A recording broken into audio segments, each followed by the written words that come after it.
Friends, welcome back to my YouTube channel and welcome back to my new video. So friends, मैं हूं ज्योति और हमेशा की तरह मैं आप सभी का बहुत बहुत स्वागत करती हूं हमारे यूट्यूब चैनल पे। तो फ्रेंड्स, आज की वीडियो में मैं आपको बताने वाली हूं कि LIC की पॉलिसी बंद कैसे करें। सो फ्रेंड्स, कई बार कुछ रीज़न्स ऐसे हो जाते हैं जिसकी वजह से हमें अपनी LIC की पॉलिसी को बंद करना पड़ता है। लेकिन पॉलिसी को बंद करने से पहले ऐसी कौन सी बातें हैं जो कि आपको पता होनी चाहिए। सो फ्रेंड्स, वही बातें मैं आपको आज की वीडियो में बताने वाली हूँ ताकि पॉलिसी बंद करने के बाद आपको किसी भी तरीके का अफसोस ना हो। तो फ्रेंड्स, आपको बिल्कुल भी वक्त गंवाए बिना हमारी वीडियो की शुरुआत करते हैं और चलते हैं हमारी वीडियो के अंदर। सो फ्रेंड्स, किसी भी पॉलिसी को बंद करने से पहले हमें सबसे पहले ये समझना चाहिए कि पॉलिसी को बंद करवाने का रीज़न क्या है।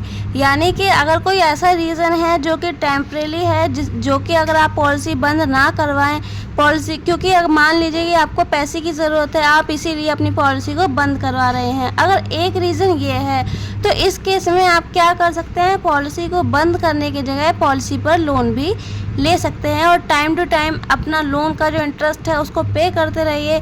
साथ में प्रिंसिपल अमाउंट यानी कि जो आपका लोन अमाउंट है उसमें से भी थोड़ा थोड़ा अमाउंट कर आप LIC को पे करते रहेंगे। तो इस तरीके से आपकी LIC की पॉलिसी वो सरेंडर भी नहीं होगी और आपका जो फाइनेंशियल प्रॉब्लम थी वो भी लोन की हेल्प से सॉल्व हो जाएगी। लेकिन फ्रेंड्स, रीज़न आपका कुछ और है। मान लेते हैं कि आप अपनी इस पॉलिसी को चलाना ही नहीं चाहते, पॉलिसी आपको पसंद नहीं आई, किसी एजेंट के कहने पर आपने ये पॉलिसी ले ली थी।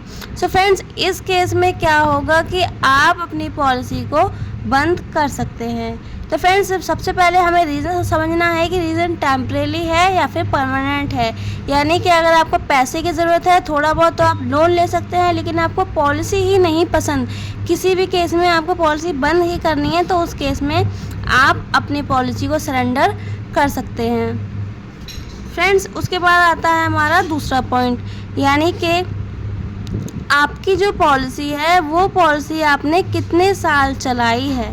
तो फ्रेंड्स, पॉलिसी में यानी कि LIC पॉलिसी में एक रूल होता है कि आपको अपनी पॉलिसी एक मिनिमम टाइम पीरियड तक चलानी ही होती है। अगर आप उस टाइम से पहले अपनी पॉलिसी को बंद करवा देते हैं तो उस केस में आपको किसी भी तरीके का सरेंडर का जो अमाउंट है वो नहीं मिलता है।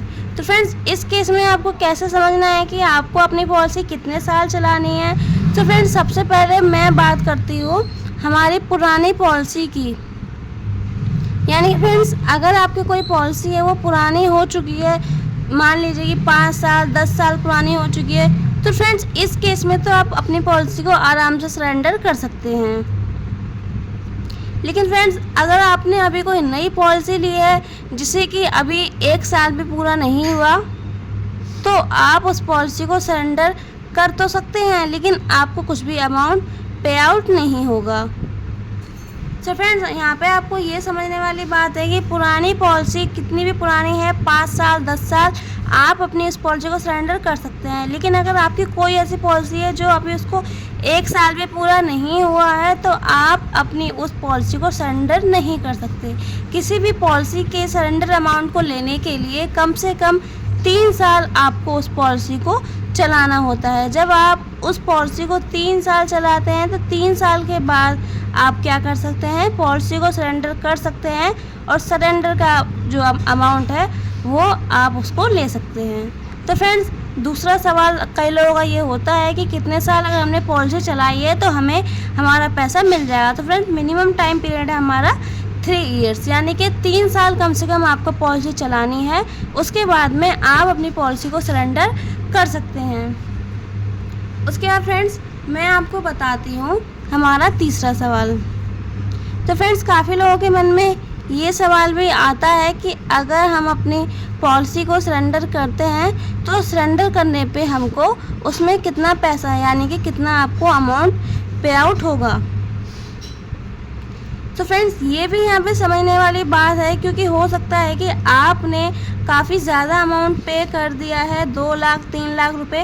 अब आप अगर ये सोच रहे हैं, आप अगर ये सोचते हैं कि जो आपको पैसा मिलेगा तो जो आपने पैसा जमा किया है प्लस जो आपका ब्याज बनता है वो मिलेगा, तो फ्रेंड्स ऐसा नहीं होता। जब भी आप पॉलिसी को सरेंडर करते हैं तो उस केस में क्या होता है, आपका जो पूरा पैसा होता है, यानी कि अगर आपने 2 लाख रुपए जमा करवाए हैं तो उस 2 लाख में से कट के पूरे पैसे में से आपको माइनस होता है 50 या फिर 60% अमाउंट जो है माइनस होके तब आपको आपका जो सरेंडर का अमाउंट होता है वो आपको पे आउट होता है। एग्जाम्पल के लिए, अगर आपने अपनी पॉलिसी में 1 लाख रुपए जमा करवाए थे और अब आप अपनी पॉलिसी को सरेंडर करते हैं तो लगभग से लगभग आपको यहाँ पे 60 से 70 हज़ार रुपये तक मिलने की यहाँ पे पॉसिबिलिटी होती है, क्योंकि जैसा कि मैंने कहा कि 50 से 60% आपको अमाउंट मिलता है। ये अमाउंट थोड़ा बहुत ऊपर नीचे भी हो सकता है, लेकिन अगर आप ये सोच रहे हैं कि आपने जो भी पैसा दिया है उसके साथ साथ आपको ब्याज भी मिलेगा, तो ऐसा नहीं होता। होता ये है कि जो भी आपने अमाउंट दिया है उसमें से भी कट के आपको पैसा मिलता है। इसका रीज़न ये होता है क्योंकि फ्रेंड्स ये एक तरीके का कॉन्ट्रैक्ट होता है और किसी भी तरीके के कॉन्ट्रैक्ट को अगर जो भी व्यक्ति, दोनों साइड में से जो भी व्यक्ति उसको ब्रेक करता है, उसे तोड़ता है, उसे ही नुकसान उठाना होता है। तो अगर आप अपनी तरफ से इस कॉन्ट्रैक्ट को तोड़ते हैं तो इसमें नुकसान आपका ही होगा। इसमें कोई भी बहस वाली बात नहीं होती है। कई बार लोग बहस करते हैं, तो फ्रेंड्स इसमें आपको बहस करने वाली कोई बात नहीं होती, क्योंकि ये LIC का रूल स्टार्टिंग से ही है।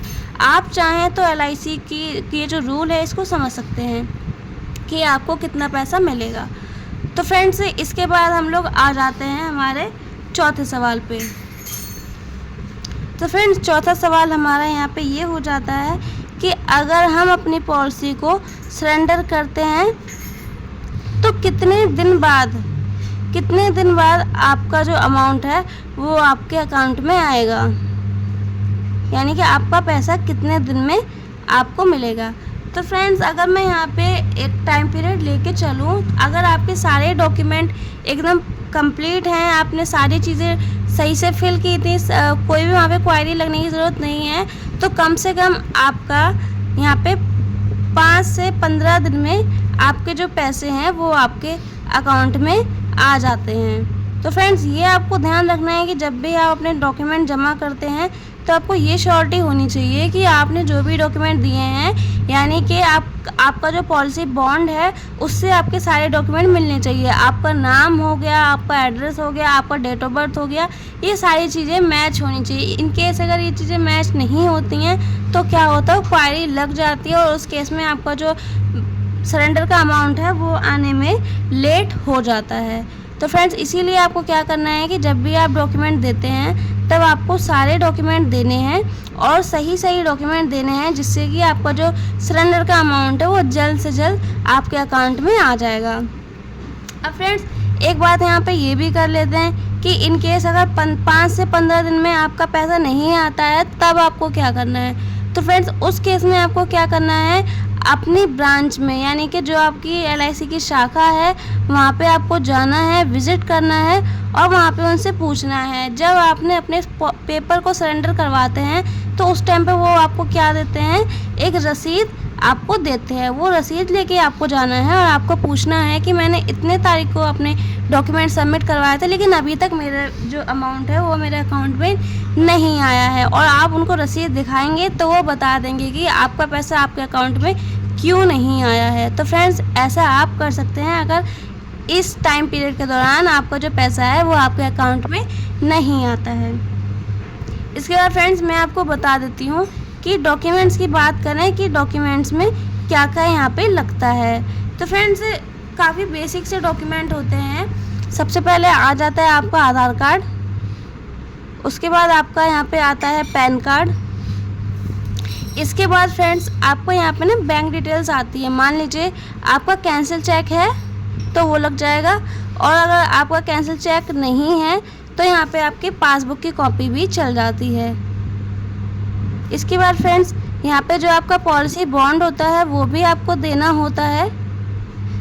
तो फ्रेंड्स पॉलिसी बॉन्ड आपका ओरिजिनल लगता है, कैंसिल चेक आपको कट करके देना होता है और आधार कार्ड पैन कार्ड की यहाँ पे आपकी फ़ोटोकॉपी लगती है। तो फ्रेंड्स ये डॉक्यूमेंट हैं जो कि आपके पॉलिसी सरेंडर करवाते समय यहाँ पे रिक्वायर्ड होते हैं। इसके साथ साथ फ्रेंड्स हमारा एक फॉर्म भी होता है, सरेंडर का फॉर्म, जो कि आपको ब्रांच से ईजिली मिल जाएगा।